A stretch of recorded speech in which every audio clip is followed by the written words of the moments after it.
The movie begins in 17th century Italy, where the vibes are dusty roads, religious fervor, and absolutely zero vaccines. A young girl named Benedetta Carlini is on her way to a convent in Pescia to start her career as a nun, because in those days, your career options as a woman were basically none or die in childbirth. Her family makes a pit stop at a roadside altar to pray, probably hoping for good Wi-Fi blessings or something. But before they can finish, a group of bandits pops out. These guys are basically the medieval version of street scammers, and one of them goes straight for Benedetta's mom's necklace. But Benedetta, pint-sized and extremely pious, is like, "Excuse me, I speak with the Virgin Mary, and you're about to regret this." And just when the bandits are about to laugh in her face, a bird flies overhead and poops directly into the leader's eye. A holy airstrike. The Virgin Mary, apparently, has weaponized pigeons. The bandits' friends laugh their butts off. The guy gives back the necklace, and Benedetta is officially dubbed the girl with divine bird backup.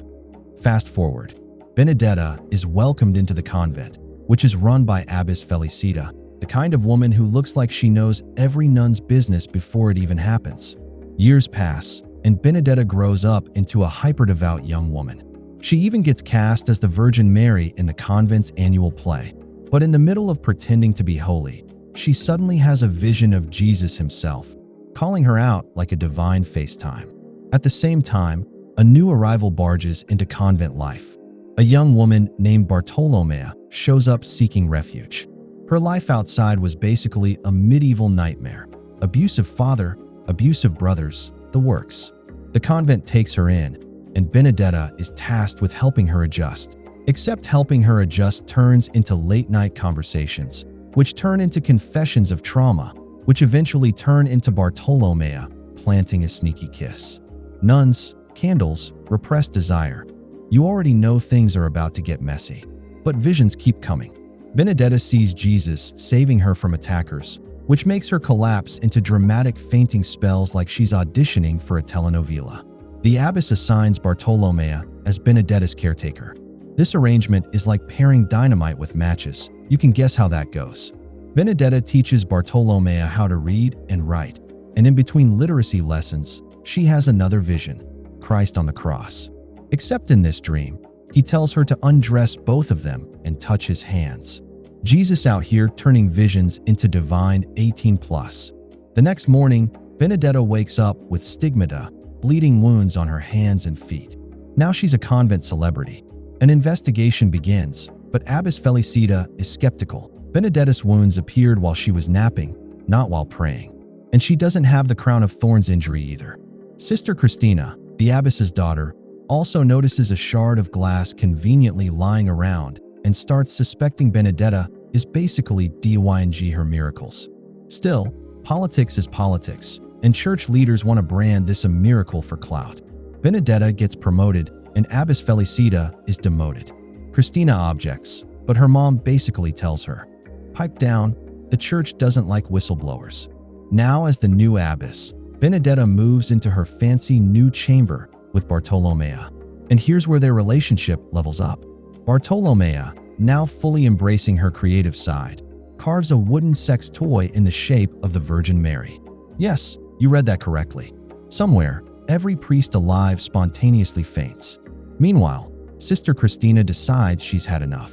She lies and tells the priest that she saw Benedetta fake her wounds. But when she's forced to accuse her publicly, her mom refuses to back her up. Benedetta, possessed by her Jesus alter ego voice, orders Christina to whip herself in front of everyone. Peak convent humiliation. Things spiral quickly.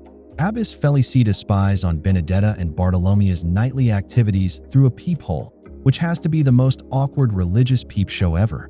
Then a comet passes overhead, and everyone panics like it's Y2K. Soon after, Christina jumps from the roof and dies, which leaves Felicita hating Benedetta's guts more than ever. But the plague starts sweeping through Italy. People are coughing, dying, and basically turning into zombies. Benedetta claims in a vision that Pescia will be spared if the convent seals itself off, so they shut the doors and wait it out. Felicita, however, escapes and snitches to a church emissary, the nuncio. She tattles not just about Benedetta's visions, but also about her extracurricular nun activities. When Felicita returns with the nuncio, the plague is raging harder than ever. They walk in and find Benedetta lying there dead. Except not really, because she suddenly rises like, "Surprise, I was in heaven." She tells everyone she saw their fates, and the nuncio nearly drops his mitre in shock. He orders a search for the infamous wooden Virgin Mary toy. No luck, it's hidden better than pirate treasure. He starts a formal court inquiry. Bartolomea, under interrogation, denies having sex with Benedetta and insists she loves her the way she loves all her sisters. Cute, but not convincing. Later, the nuncio has private time with Benedetta, and while she's washing his feet, she notices a flea. Translation: the nuncio probably brought the plague with him. Imagine being the holy man who accidentally delivers pestilence like Amazon Prime. Bartolomea is tortured until she breaks and confesses everything, even revealing the wooden toy's hiding spot. The nuncio has it dragged out of Benedetta's chambers like Exhibit A in the most awkward trial of the century. Benedetta is arrested, but not quietly. She drops into her Jesus voice again and declares the nuncio will soon fall sick. Spoiler, she's right. The day of her execution comes. She requests to speak to Felicita and tells her that Christina is in heaven, which almost softens the bitter abbess. Felicita asks about her own fate, and Benedetta whispers something mysterious in her ear. Now the nuncio wants her burned at the stake, but the townspeople are not having it. Benedetta, bleeding fresh stigmata and speaking like divine radio, warns the angel of death is near. At that exact moment, Felicita steps forward and reveals plague sores all over her body. Suddenly, panic. The crowd revolts, attacking the nuncio's men. The execution collapses into chaos.